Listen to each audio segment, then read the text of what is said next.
नमस्कार, जय महाराष्ट्र. निर्धार competitive hub या यूट्यूब चॅनलमध्ये मी दिनेश गवई तुम्हा सर्वांचे हार्दिक स्वागत करतो.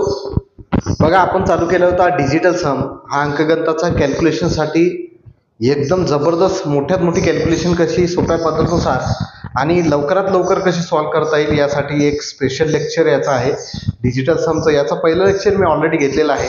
ज्या विद्यार्थ्यांनी पहिलं लेक्चर बघितलं नसेल त्यांनी ऑलरेडी पहिलं लेक्चर बघून घ्यायचं आहे, नाहीतर त्यांना हा दुसरा पार्ट काहीही समजणार नाही आहे, कारण त्यामध्ये मी जे कन्सेप्ट आहेत ते क्लिअर केलेले आहेत. आता फक्त आपण थोडीशी आणखी त्याची प्रॅक्टिस करून घेऊया आणि आज हा टॉपिक संपवून टाकूया. बघा, एक प्रश्न माझ्या बोर्डवरती आहे.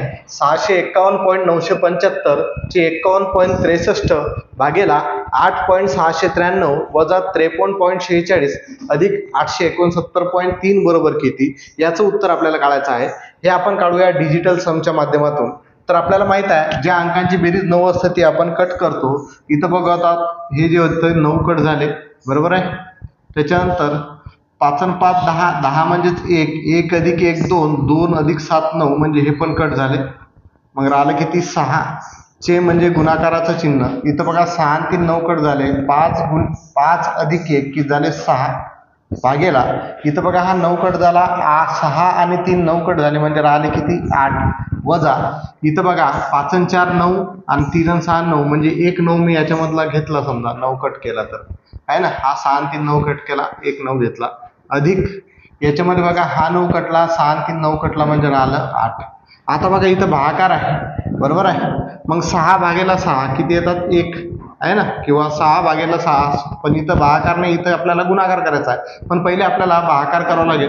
तर त्या अगोदर काय करतो मी, 6 गुणेला 6. 6 म्हणजे किती होतात, कारण चे आहे म्हणजे चेचा गुणाकार आपल्याला पहिले करावा लागेल. 6 गुणेला 6 होतात 36. 36 म्हणजेच 9. 9 भागेला 8 आहे. तर 8ला 8ने जर गुणलं आणि 8ने जर भागलं तर त्याचं जे डिजिटल सम आहे ते आपल्याला 1 भेटते. 8 8 64. 64 म्हणजेच किती 6 आणि 4 10.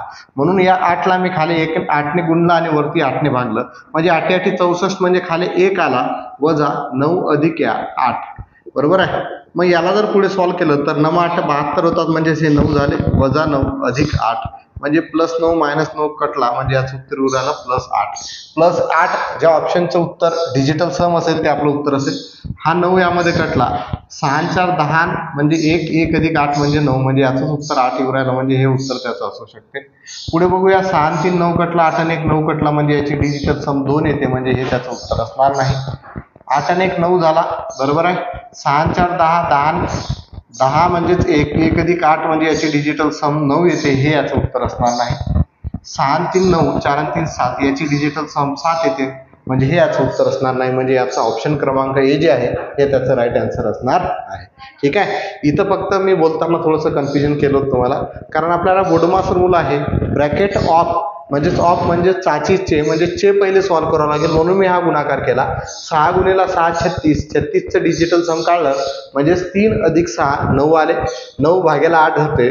मग 8ला मला 1 करायचं आहे, कारण छेदामध्ये जर 1 असेल तर ती लिहिण्याची संख्या छेदामध्ये 1 आहे, म्हणजे त्या संख्येच्या छेदामध्ये कोणत्याही संख्येच्या छेदामध्ये काही नाही म्हणजेच 1 असते, लिहिण्याची गरज नसते. त्यामुळे मी काय केलं, 8ने 8ला गुणलं आणि वरती 8ने भागलं. सो 8ने 8ला भागलं आणि 8ने गुणलं. ठीक आहे, म्हणजेच 8ने गुणलं आणि भागलं दोन्ही याला, अंशाला आणि छेदाला, तेव्हा त्याचं जे डिजिटल सम आहे हे छेदामध्ये 1 आलं, म्हणजे हा 8 8 64 काय झाला 1 झाला. 1 आहे म्हणजे ते काय काही नाही, हे लक्षात आलं असेल तुमच्या. पुढचं उदाहरण आपण बघूया 2 नंबरचं.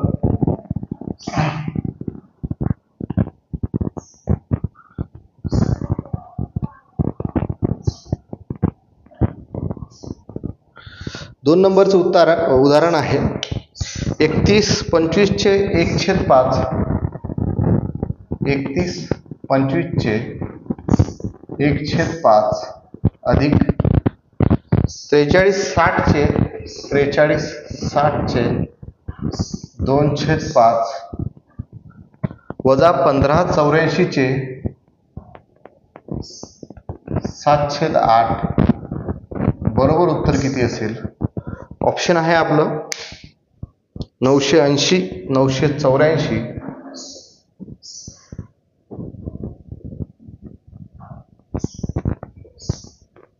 सी ऑप्शन आहे 985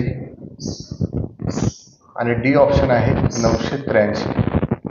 हे तिन्ही आपल्याला हे 4 ऑप्शन दिलेले आहेत. तर यामधलं उत्तर कोणतं येईल हे आपल्याला बघायचं आहे. एकदम इझी प्रश्न आहे, बघूया सॉल्व करता येतो का. बघा 3125 चे 1/5 आहे, म्हणजे बोडमास रूल नुसार पहिले ब्रॅकेट सॉल्व करावं लागते. तर ब्रॅकेट यामध्ये नाही आहे, मग नंतर बी, नंतर ओ आहे. ओ म्हणजे चे जे असेल ते सॉल्व करावं लागेल. म्हणजे चे असते गुणाकाराचं चिन्ह.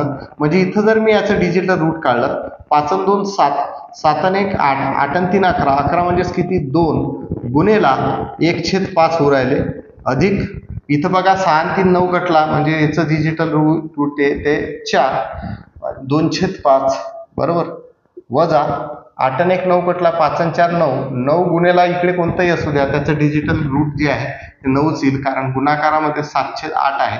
इथं आपल्याला हे क्लिअरच झालं. इथं बघा जेव्हा आपल्याला इथं बघा 5 भागाकारात आहे, जर 5 ने भागायचं असेल तर काय करतो आपण, 2 ने गुणतो, 2 ने भागतो आहे ना. अंशाला 2 ने गुणायचं आणि छेदाला 2 ने भागायचं. सेम तसंच इथं आहे, 4 गुणेला 2/5 आहे, म्हणजे 5 भागाकारात आहे, म्हणजे याला 2 ने गुणा, वरती सुद्धा 2 ने गुणा, वजा इथं बघा 9 7 63 होतात, 9 गुणेला 7/8 आहे, छेदामध्ये 8 आहे. आताच आपण बघितलं तर त्याला 8 ने गुणायचं, 8 ने भागायचं, म्हणजे इथं 8 ने गुणलं, 8 ने भागलं. ठीक आहे. तर यामध्ये बघा 5 दुनी 10 याचं डिजिटल सम 1 येते, म्हणजे हे आपलं कटते. इथं 5 दुनी 10 म्हणजे याचं डिजिटल सम 1 येते, म्हणजे याला लिंक सॉल्व करण्याची गरज नाही. 8 8 64 म्हणजे याचं सुद्धा डिजिटल सम किती येते, 1 येते. मग काय 2 गुणेला 1 2, 2 गुणेला 2 4 झाले, अधिक 4 दुनी 8, 8 दुनी 16, 16 म्हणजे किती 7 झाले. इथं 9 ने कोणत्याही संख्येला गुणा, त्याचं डिजिटल सम 9च येईल. 4 अधिक 7 11, 11 मधून 9 गेले, किती राहिले 2, म्हणजे 2 हे तुमचं उत्तर आहे. म्हणजे हा 9 कटला, इथं उत्तर येईल 8. हा 9 कटला, 8 आणि 4 12, म्हणजे याचं उत्तर येते 3.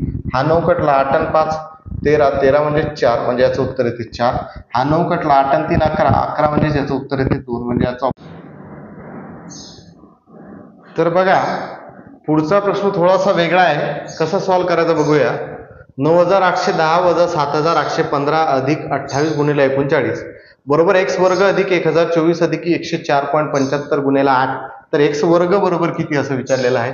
सेम पद्धत आहे बघा. 9 कटला, 8 आणि 1 9, म्हणजे हा झाला याचा डिजिटल सम 9, वजा 8 आणि 1 9 झाला, 7 5 12, 12 म्हणजे 3, अधिक बघा हा 3 कटला, यामधला जो आहे 9 कटला, आले 3, 8 आणि 2 10, 10 म्हणजेच 1 गुणेला 3 म्हणजेच 3 बरोबर x वर्ग अधिक 4 आणि 2 6 आणि 1 7, अधिक बघा याच्यामध्ये 7 5 12 किंवा 5 आणि 4 9 कटला, 7 आणि 1 8, 8 8 64, 64 म्हणजेच किती 1 आहे ना. म्हणजेच इथं 8 8 64 म्हणजे याचं उत्तर किती आलं 1. आपल्याला x ची किंमत काढायची आहे बघा. -3 + 3 कटला, हा 9 जसाच्या तसा इथं राहिला.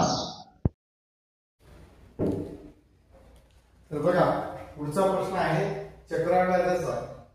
12,900 रुपयाचे 16% दराने 18 महिन्यासाठी 6 महिने चक्रवाढ व्याजाने रास किती आहे. म्हणजेच चक्रवाढ व्याजाने त्याचा 18 महिन्यासाठी 6 महिने चक्रवाढ व्याजाने त्याला किती पैसे परत करावे लागतील व्याजासहित. हा प्रश्न आपल्याला विचारलेला आहे. एकदम इझी प्रश्न आहे बघा. इथं काय 12,900 गुणेला, त्याअगोदर लक्षात घ्या 18 महिने आहे, 6 महिने चक्रवाढ काढायचा आहे, म्हणून महिन्याला 2 ने गुणावं लागेल, म्हणजे 18 × 36 महिने. 36 महिने म्हणजे किती वर्ष, 3 वर्ष हे होते. आणि जो दर दिलेला आहे त्याला 2 ने भागावं लागेल.